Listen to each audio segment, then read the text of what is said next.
Now, in geometry, we can use any postulate, theorem, or definition that we've already covered. So, and we've covered a few. We haven't focused too much on any of them, but we had the angle addition postulate, and segment addition postulate, and the ruler postulate, and the protractor postulate. We haven't had a lot of theorems yet because we've just learned some basics. Remember, postulates don't need to be proven, but theorems do. So let's go through some geometry proofs. And these are going to be a little bit harder for you because you're not as comfortable with this. So if you need to pause it and write stuff down and look back over stuff, watch it a couple times if you need to, please do that. So we are given in number 4 that E is the midpoint of DF. And oftentimes you'll see in a geometry proof, you're also given a picture. Okay? And there are certain things you can assume from the picture. We can assume that this is a straight angle. That is, don't write this down, but that's 180 degrees. We can assume that. We can assume these are collinear.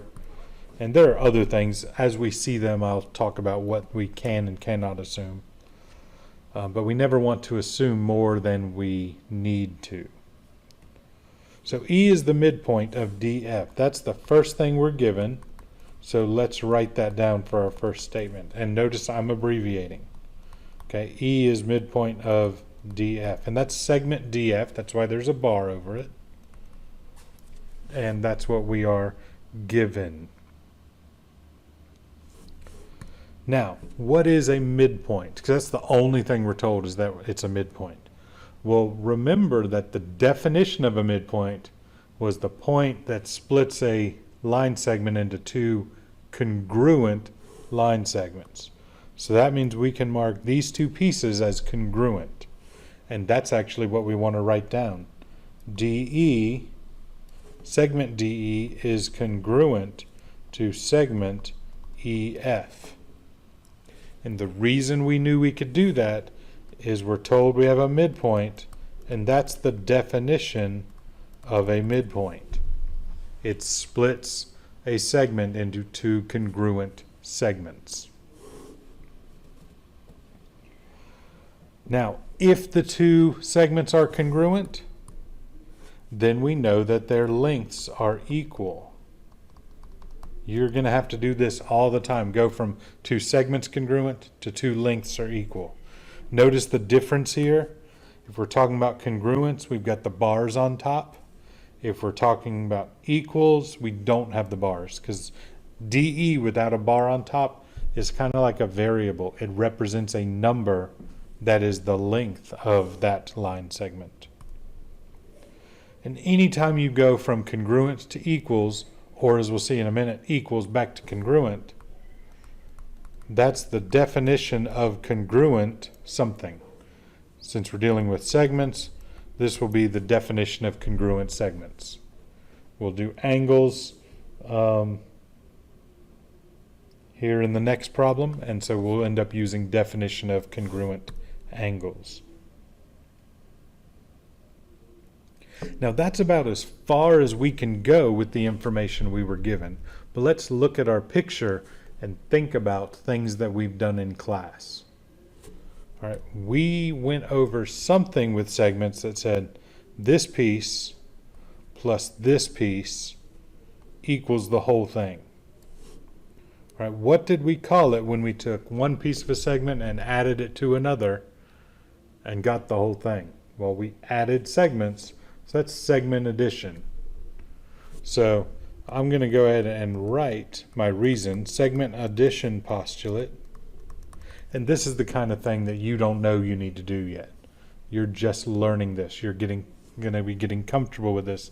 For some of you, it's going to take all semester. For some of you, it'll take a couple weeks. For some of you, by the end of this lesson, you might be ready to go. It's different for everybody. But let's write out, looking at our picture, what a segment addition equation would look like. So we've got one small piece, DE, plus the other small piece, EF, and that gives us the whole thing DF.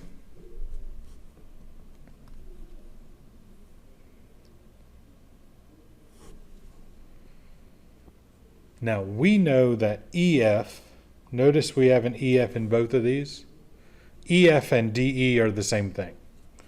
So we could actually replace EF with DE and say DE plus DE equals DF.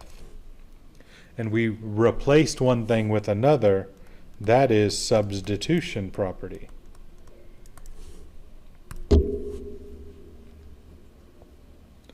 And now notice we have two DEs here. So let's just write that as 2DE. Just like if you had x plus x equals 5, you would write 2x equals 5. So 2DE equals DF. And that's just combining like terms, because DE and DE are like terms. You could also call that one substitution property again if you wanted to. So that is your first geometry proof. We knew we had a midpoint, so we had two congruent pieces. If they're congruent, then their lengths are equal. Okay, we have a segment that's split up, so we can take the two small pieces and add them together to get the whole thing, and then we start substituting around to prove what we wanted to prove.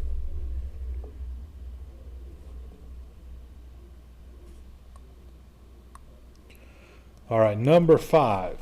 Angles 1 and 2 are complementary. Angles 1 and 3 are complementary. Remember, that means they add up to 90 degrees. So let's write all that stuff in. I'm definitely going to abbreviate because I don't have enough space to write all of that. So angle 1 and angle 2 are comp. I'm going to put a big semicolon. Angle 1 and angle 3 are comp. And that's our given.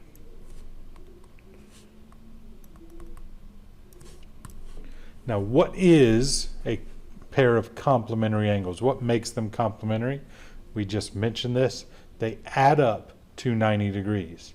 Now, anytime we're talking about adding angles, we need to use the measure of angle. So we'll say the measure of angle 1 plus the measure of angle 2 equals 90 degrees because they're complementary. The measure of angle 1 plus the measure of angle 3 equals 90 degrees because those two angles are complementary. And that would be the definition of complementary angles, because complementary angles are two angles whose measures add up to 90 degrees. Now, since both of these add up to the same thing, we can set them equal to each other. So we can say the measure of angle 1 plus the measure of angle 2 equals the measure of angle 1 plus the measure of angle 3. And that would be substitution property, because we substituted in for 90 degrees. Now notice that we have a measure of angle 1 on both sides. If we wanted to cancel that out, how would we? It's added on both sides, so how would we get rid of it? We would subtract.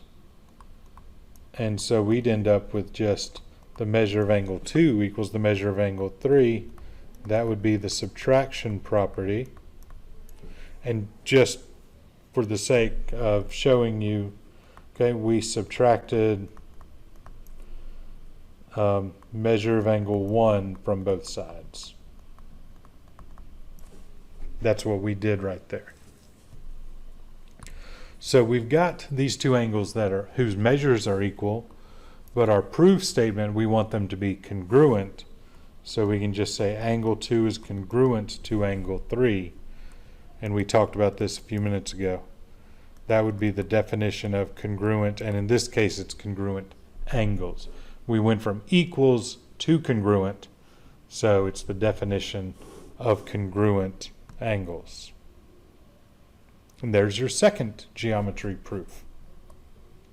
One more and we will call it a day. All right, number 6.